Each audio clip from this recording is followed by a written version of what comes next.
Joining us now for the interview is Bill Maher, the host of Real Time with Bill Maher on HBO. Bill Maher, it is nice to see you. Thanks for being here. Always good to see you, Rachel. The Occupy Wall Street protesters today, Bill, they took a tour of Wall Street billionaires' homes in New York City, noting, among other things, that New York's special millionaires tax expires at the end of this year. There's been this surtax on millionaires in New York, but yet all these millionaires are still here. I wonder if you feel like the Occupy Wall Street protests are resonating, have come up with at least a vague message that is speaking to people who may not be participating in those protests yet. Absolutely. I think it's a great thing. On our show, we've talked for the longest time about how what the left needs is something to put the wind at the back of the president and other Democrats who, as you know, have a tendency to falter toward the side of, shall we say, centrism. And this could be it. You know, so what that their message is a little vague? I kind of like it that they're sort of militantly vague at this point, because they are, in a lot of ways, the opposite of the Tea Party movement. Although that's sort of weird also, because the Tea Party movement, let's remember, sort of started out as protesting some of the same things. Remember the bailouts of the banks? They didn't like the big banks. It just shows how easily the people in the Tea Party can be herded to something else. They were sort of on the same page as these folks, but then they started to watch Fox News and they found out, no, what they were really upset about was things like Obamacare and taxing the job creators. And somehow they wound up on the wrong side of the issue again. The Tea Partiers, though, I feel like you're right that where they ended up was just being a really awesome brand name for what is always the conservative base of the Republican Party.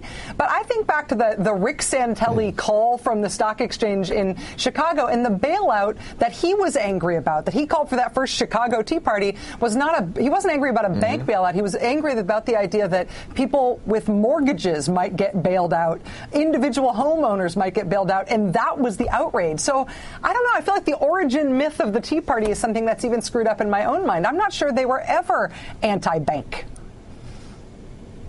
I'm not sure they were ever even that much about financial issues, which is what they purport to be about. But when you, of course, look deep into the Tea Party, not that they're really that deep, it's sort of the same stuff that we've had in this country going back to the Birchers. It seems like the Republican Party periodically gets taken over by a group of people, the Birchers in the 50s, then in the 80s, remember, it was the values voters types, the Christian Coalition. Now it's the Tea Party people. And it seems like it's one of those viruses that every time it comes back a little stronger and more dangerous. And that seems what we have here. I mean, a lot of really what we find out about the Tea Party and their agenda, despite the fact that they're named after a gay sex act, is really social issues. You know, they're really mad at the same things that those pants-sweating nativists have always been worried about. I wonder, though, you just think back on this year, even just the year in stupid punditry, and the amount of power that has been ascribed to the Tea Party movement. I mean, they're seen as essentially driving all Republican political decisions at this point. Is that in part because they were seen as being so because they were seen as being potentially violent, because they were seen as an unruly mob? I was thinking about that as we see Eric Cantor and these other Republican congressmen denouncing the Occupy Wall Street people as, an angry mob and somehow dangerous to the country. I wonder if a sense of dangerousness is what gives them power. Well, yeah, I think so. I don't think anyone feels that we're in a country like so many in the world. Let's remember we are luckier than most, where violence really is going to rule the day and affect policy. But yeah, people can be intimidated by that kind of thing. I mean, this idea that they're marching now on millionaires' homes, I couldn't help but think of that scene in the Martin Scorsese movie Gangs of New York, where the riots break out in New York, and Martin Scorsese has that cameo where he plays the rich guy. You know, he's in his Fifth Avenue apartment and a brick comes through the window. Well, if a brick came through Rupert Murdoch's window, yes, I have a feeling Fox News would be a lot more gentle on the Wall Street people. In terms of the way that Republicans are dealing with this, I mean, it's interesting enough to see Democrats dealing with this, trying to decide how much they want to embrace the idea of some movement outside politics as having their message. But Republicans, I think, are also changing their message toward it, too. In one day, Mitt Romney went from describing Occupy Wall Street as dangerous to saying he understands how these people feel and he worries about the 99%. I mean, that's Mitt Romney's evolution on the subject over the course of one day on the campaign trail. Does that tell you more about Mitt Romney, or does that tell you that they're maybe seeing some political cost in denouncing these folks? Well, I must say, if you're trying to say Mitt Romney's a flip-flopper, that does not resonate with me. That's not the Mitt Romney I ever remember. But if you're going to try to sell that, I'm buying it. No, I don't know. Who knows what Mitt Romney is saying from one day to the next.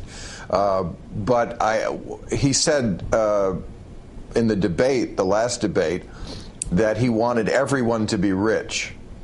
That seems to be the line from the Republican Party, which, of course, is just a complete fantasy. Herman Cain, of course, famously said recently that if you're not rich, blame yourself. This is what really bothers me, this idea that somehow we can all be rich. I mean, among the stupid things, and you really have to dig deep to have that contest, which is the stupidest. That is one of the stupidest things I've ever heard any politician say. I want everybody to be rich. First of all, if everybody was rich, who would do the things that rich people hire people to do for them? Who's going to be my footman, my toady, my liposuctionist? Rich people need poor people to work for them. And this idea that Herman Cain said that, if you're not rich, blame yourself. That this is what bothers me about rich people. They don't, first of all, as Elizabeth Warren said, they don't cotton to the idea that they wouldn't be rich if they didn't have this great country that provides the roads and the schools and all the other things that allow them to be rich. But also this idea they never understand that it's a fluke mostly, that what you do is something that made you rich. Yes, if you throw a baseball 100 miles an hour, or even what I do. I mean, I'm not humble about some things. I'm very humble about the fact that telling jokes is something that gets you a lot of money. That is a complete fluke. And so is owning pizza parlors. Yes, Herman Cain was good at business. Great, he became very rich from it. But what about teachers and cops and firemen? Those people we always say are our heroes. They're such heroes that we pay them like crap. Well, they do what they do very well. It just doesn't happen to be something that is ever going to make you rich. So this idea that if you're not rich, blame yourself, really bugs me. But I tried to hide it. Bill Maher, can you hold on one second and come right back with us in just a moment? No, I can't. I'm just going off right now. Joining us once again is Bill Maher, the host of Real Time with Bill Maher on HBO. Bill, thanks very much for sticking with us. Great to have you here. I've calmed down, Rachel. I've calmed down. Well, I'd like to get you more excited by talking to you again about Mitt Romney, who I know gets your blood pumping. Good. Chris Christie has endorsed Mitt Romney now. Tim Pawlenty today said that he wishes he was back in the race, which is a little odd given that he is Mitt Romney's campaign co-chairman now. It's hard to make the case for that guy being the guy for the country when you say that you wish that you had stayed in the race to beat him. What do you make of the Republican Party's dissatisfaction with Mr. Romney, even as they seem to be picking him as their nominee?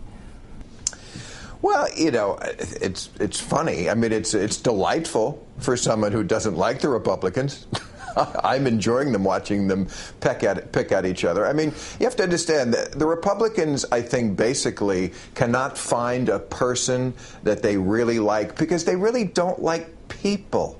They like people in general. They like people in the abstract. If you show a soldier, in a sunset and put the syrupy music behind it, they get all teary like John Boehner.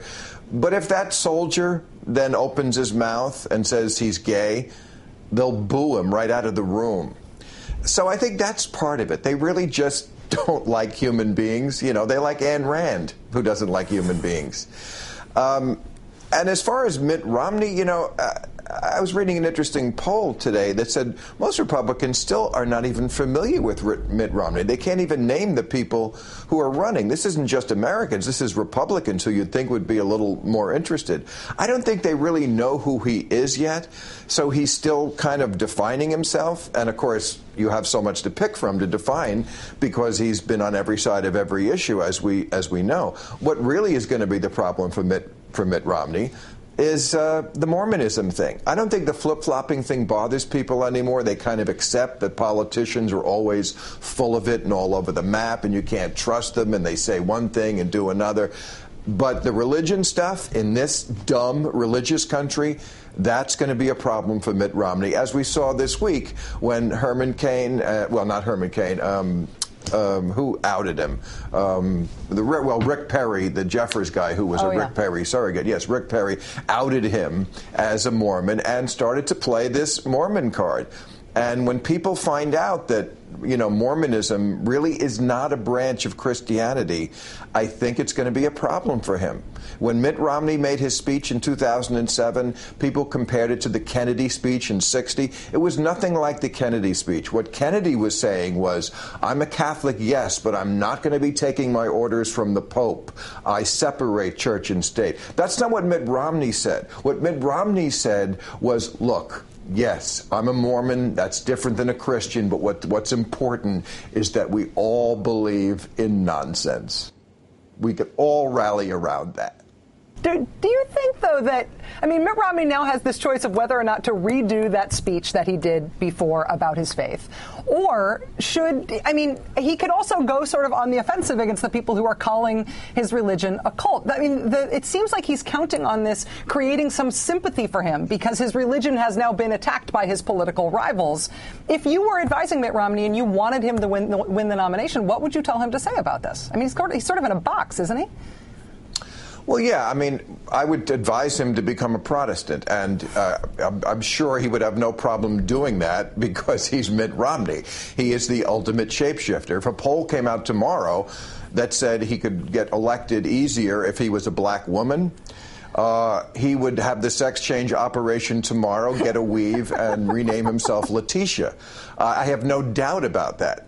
But, he's not going to do that, of course. He's going to downplay it as he did before. It kind of gloss over this idea that Mormonism is a completely different religion, as it is, from Christianity. He's going to try to sell this idea that we're all, this is just a different branch of Christianity. No, it's not. I was raised Catholic. I don't remember anything about magic underwear or baptizing dead people or getting your own planet to rule over when you die. Mormonism, look, all religion is nuts, but Mormonism just takes it to a different level. All religion is magic tricks. Mormonism is just a particularly cheap novelty store brand of magic trick. Please address your commentary, Rachel Maddow Show viewers, to Bill Maher, the host of HBO's Real Time with Bill Maher. Bill, can I ask you one last question about the Democratic side of things right now? Absolutely. All right. President Obama right now has this jobs program, right? He's got it's infrastructure investment, it's middle class tax cuts, it's all these hiring incentives, and he's got Republicans 100% uniformly allied against him on this for all the obvious reasons. But he cannot get Democrats uniformly behind him on this. He cannot get unanimity from the senators in his own party that they should support his jobs plan. Is that just in the nature of Democrats at this point, or is there anything that they can do to sort of get in line on this? Well, that's a great question. I don't know if they can get them in line, but I would agree with you that is one of the big problems in this country is we understand that the Republicans are mostly bad policymakers who are trying retreaded ideas that didn't work the first time. What's especially disappointing is that group of Democratic senators, the Ben Nelsons, these same types, these centrist, corporatist Democrats who ally with them. It's bad enough that you need 60 votes, which is kind of a quiet coup in our government, because really the Constitution says it should be 51 to get something done. When you add the fact that there's 53 Democratic senators, 40 of them are pretty good, but there's that 13 that call themselves centrist that really wind up with the Republicans, and then, of course, nothing is ever going to get done. And this is, again, to come back to what we started to talk about, why I think that Occupy Wall Street movement is so important. Because the left needs something to move them away from the center and toward the left. We've tried conservatism in this country. We've tried centrism. We need something to make us try liberal policies. Bill Maher, the host of HBO's Real Time with Bill Maher. He's performing live at the